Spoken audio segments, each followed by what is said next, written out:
Good morning and welcome again here in Data Communications and Networking 1. So for today's video, the title of our activity is Routing Protocol and Basic LAN Configurations. Without further ado, let's begin. Let's open our Cisco Packet Tracer in simulation mode. Okay, so I've read the instructions. So the first thing we need to do is get 3 PC, 1, 2, and 3. Then we have to connect it on a hub.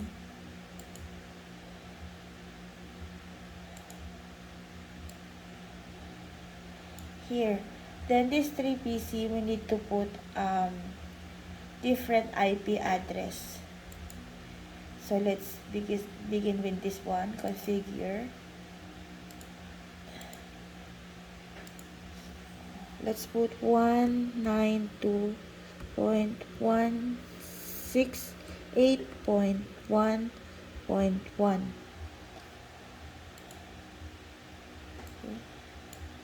We need to put different IP address to those three different PC. Okay.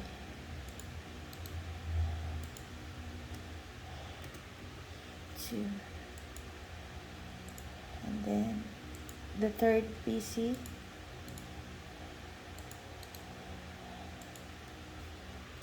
Three. Okay. After that, we need to connect it. PC1 connect to the hub. Oops.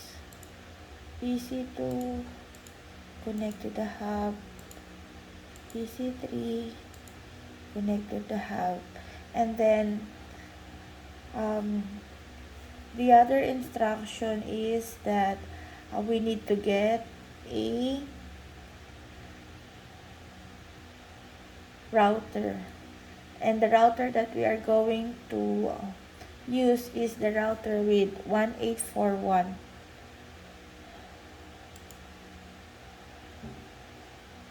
This one. We need to configure it.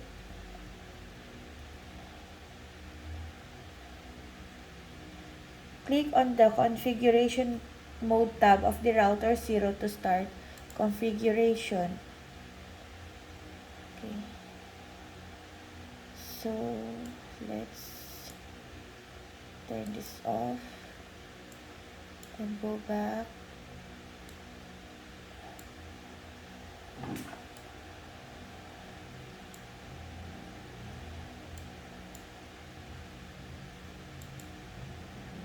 Let's configure it. Oh, we need to wait because the device is still booting. Okay. Then we need to change the display name into Cisco 1 according to the instruction of the activity. The instruction said we don't need to worry because it won't affect the process. And then we press tab. Okay. After that,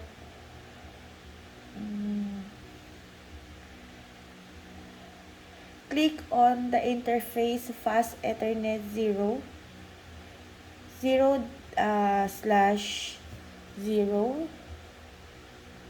Okay. Then let's put the IP address. Okay.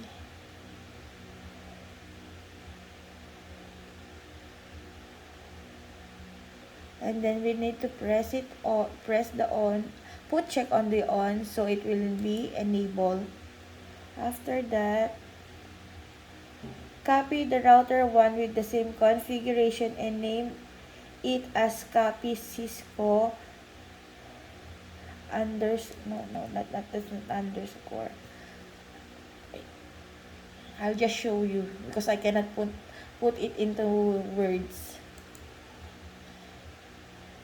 So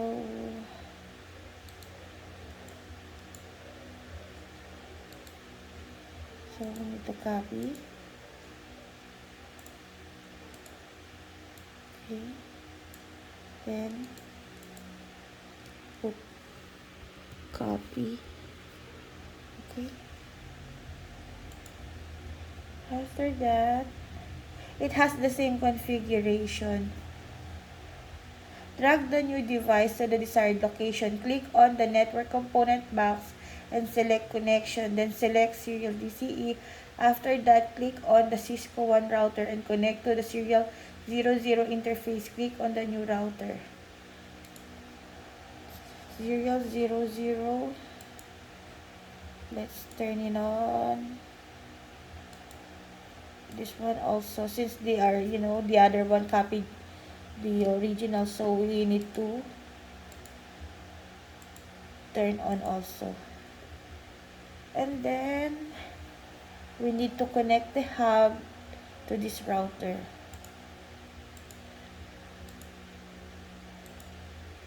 Okay. And this one,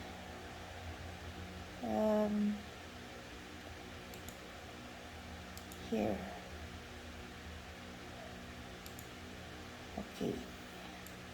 So what the green light, LED light means? Good connection. So there are some questions that I need to answer.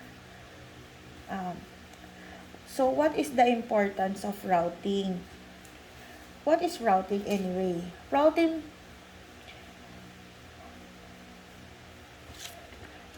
is the hub around which all IP connectivity revolves.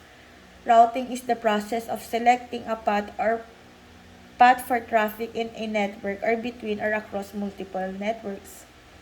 So when I'm imagining about these routers, pag tinitingnan ko siya yung kung i-upload ko siya sa ihahalin tulad ko siya sa real life, parang yan yung yung daanan ng traffic, yung mga dinadaanan ng mga sasakyan natin. Kumbaga kung wala itong mga routers is gulo-gulo kasi hindi yung proseso is parang wala siyang path. So because of the routers, nagkakaroon ng path ng daanan yung internet natin. And then the other question is, why do we need a router? Why not use switch or hub? Okay. So why do we need router and why not use?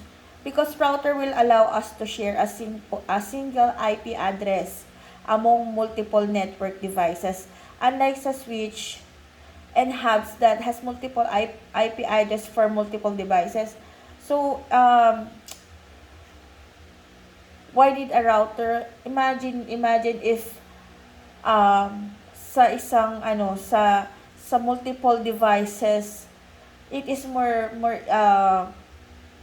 mas maganda yung meron na lang na iisang IP address because it is hard for us to memorize kung different addresses.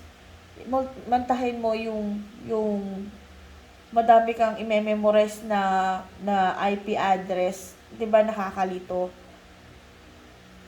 So mas mabuting mas maganda yung router. Number 3, why it is important that each PC has different IP address? What will happen if we will use same IP address? It is important because IP address will uniquely identify every PC on the internet. So what will happen if the same IP address? If two devices have the same IP address, the network will confuse the devices and it causes an IP conflict. So, the last question is, what can you conclude from this activity? From this activity, I learned that the routing protocol are used to distribute routing information between routing devices, and it ensures that packets will get to our destinations. Then, what is the importance of basic? I therefore conclude that the basic LAN configuration helps us to share files and easy printing and access to the devices. Yung ang natutunan ko sa pagkakaroon ng basic knowledge sa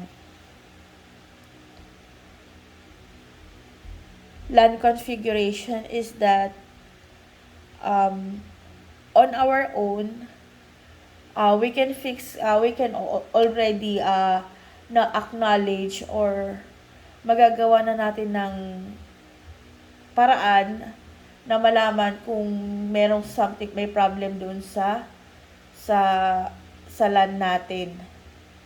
Kasi we know the basics already. That's all. Thank you.